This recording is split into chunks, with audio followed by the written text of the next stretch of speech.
더해서 7 형태. 4, 3 마이너스 마이너스 붙이니까 제가 지금 앞번호여서 굉장히 친절하게 문제를 풀어주고 있어요. 이렇게 나오죠? 그죠? 자, 그러면 이것은 3보다는 크거나 같고 4보다는 작거나 같다 해서 A가 3, B가 4입니다.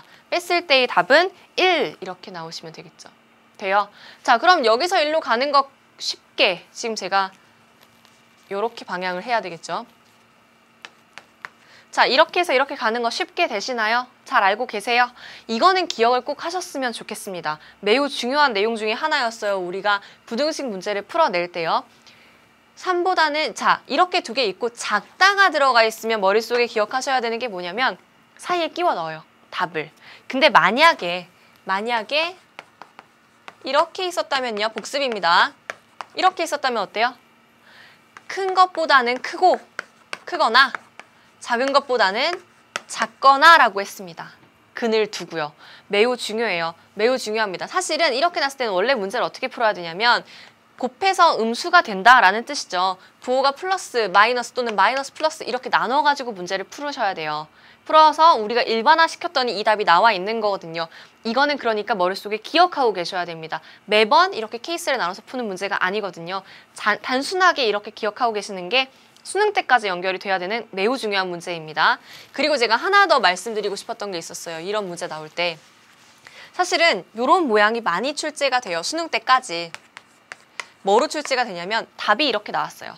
해가 이렇게 나왔는데 문제는 어떤 형태로 나오냐면 A랑 B가 뭐 정수라고 할 때 A보다 크거나 같고 이걸 만족하는 정수 X의 개수를 구하시오 라는 형태로 많이 나와요.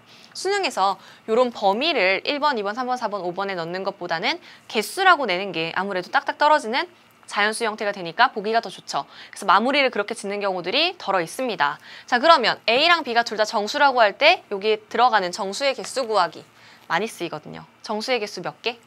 이러한 X, 정수라고 했습니다. A, B도 정수예요. X도 정수고 그걸 만족하는 정수의 개수라고 하면 B 빼기 A 하신 다음에 어떻게 해야 돼요? 더하기 1 해야 돼요. 한 개 더 더해요. 기억하세요. 요 정도는 기본으로 알고 계셔야 됩니다.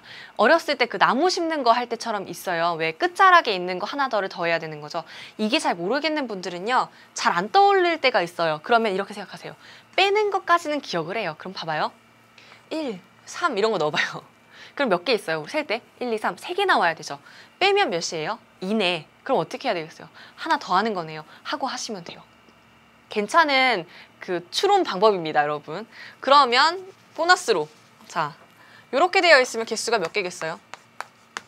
등호가 하나 있는 걸 기준으로 하라는 이야기를 했었습니다. 예전에 제가 수업할 때 이렇게 등호가 하나 있다고 하면 그냥 빼세요. B-A개라고 생각하시면 됩니다. 그러면 등호가 아예 없어요. 둘 다 없어요. 그러면 뺀 다음에 1을 더 빼세요. 1을 더 빼세요. 아시겠죠? 이렇게는 수능에서 마무리 지을 때 많이 나옵니다. 그 개수 세는 걸로. 그 개수 세는 거에 어려움을 느끼지 마시고 매번 손으로 세지 마시고 이렇게 하는 것까지 기억해 주시면 좋겠습니다. 물론 4번 문제에는 해당하는 내용이 아닙니다. 쉬운 내용이죠, 4번은.